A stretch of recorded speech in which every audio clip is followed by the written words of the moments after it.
Setiausaha Agung Gabungan Parti Sarawak atau GPS, Alexander Natalinggi menjelaskan kenyataannya dalam wawancara radio baru-baru ini tidak bermaksud Sarawak mahu berpisah daripada Malaysia.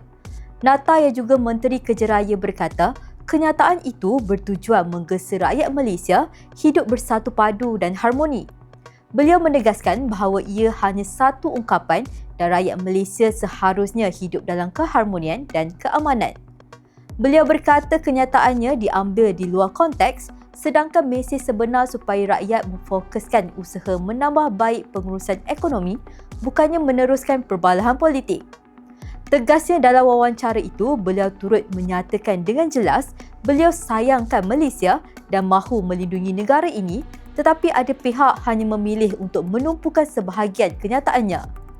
Dalam wawancara dengan radio BFM minggu lalu, Nata menyentuh pertelingkahan dan perbalahan politik berterusan di semenanjung Malaysia dan bertanya sama ada Malaysia ditakdirkan untuk menjadi sebuah negara sejak awal lagi.